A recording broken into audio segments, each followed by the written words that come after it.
Mínísítà ọ̀rọ̀ ìdájọ́ àná lórílẹ̀‐èdè Nàìjíríà tí ó jẹ́ mínísítà tó lágbára jù nínú ìjọba àná ìyún ìjọba olóògbé Muhammadu Buhari ìyún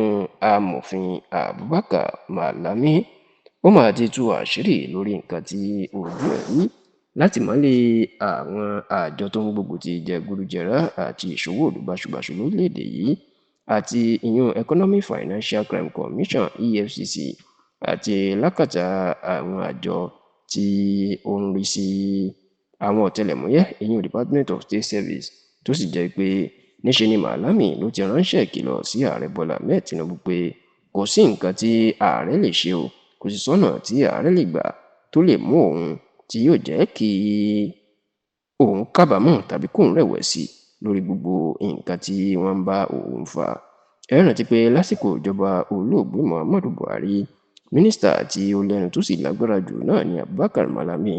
Yàtọ̀ sí eléyìí ó tún súnmọ́ ààrẹ Bọ́lá Ahmed Tinubu púpọ̀ nítorí pé ó fẹ́ ọ̀kan nínú àwọn ọmọbìnrin ààrẹ Bọ́lá Ahmed Tinubu tó sọ di àna ààrẹ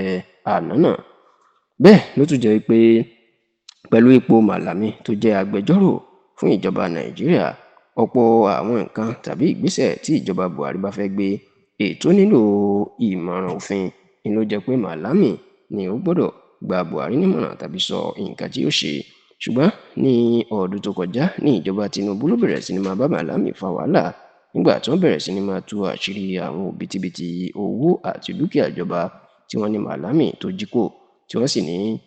àwọn owó àti dúkìá ìjọba tí Malami tó fi owó tó jí kó tó fi kó jọ wọn ló ti lé ní igba bílíọ̀nù náírà 200 bílíọ̀nù náírà. Eléyìí ló jẹ́ kí àjọ EFCC kan máa kẹ́gbé òun kan sì máa ṣèwádìí òun àti ìyàwó ẹ̀ tí ó ń jẹ́ Bashir Ashabe àti ọmọ ẹ̀ tó ń jẹ́ Abdulazeez Malami tó jẹ́ pé àtọmọ àti bàbá àti ìyàwó ni wọ́n kó sí àtìmọ́lé ní ẹ̀ẹ̀kan ṣoṣo. Bó tilẹ̀ jẹ́ pé oríṣiríṣi béèlì ni wọ́n ti kọ́kọ́ fún Malami láti máa lọ sílé ṣùgbọ́n ní ọ̀sẹ̀ tí a wà nínú ẹ̀ yìí ni Malami ló ṣẹ̀ṣẹ̀ gba òmìnira tó sì padà sí ilé nígbà tí ó ń sọ̀rọ̀ ní inú ìfọ̀rọ̀wérọ̀ kan tó ṣe lédè Haúsá ní Malami ti jẹ́ kó di mọ̀ wípé wọ́n fojú òun èèmọ̀ nínú ọgbà ẹ̀wọ̀n tó ń wà ṣùgbọ́n ó ní gbogbo eléyìí kò fi òun rárá o. Bẹ́ẹ̀ ló ní lásìkò tóun tún wà látìmọ́lé ni wọ́n lọ tú ilé òun ó lè tí ò bá òfin mu nítorí pé òfin sọ pé bí wọn yóò bá tú ilé òun gbọ́dọ̀ wà níbẹ̀. Kódà ó jẹ́ kó di mọ̀ wípé gbogbo àwọn nǹkan tí Tinubu tíjọba ẹ̀ ń fojú òun rí ni kò bá òfin mu rárá ṣùgbọ́n lòun dúró lórí gbogbo ìgbésẹ̀ tí òun gbé lásìkò ìjọba Buhari èyí tán fìyà jẹun báyìí tó sì jẹ́ kó di mímọ̀ wípé kò sí òun yóò gbèjà ara òun lọ́nà òfin gbogbo ẹ̀sùn tó bá fi kàn òun lòun yóò ṣàlàyé bí gbogbo ẹ̀ ṣe jẹ́ pàtàkì bí gbogbo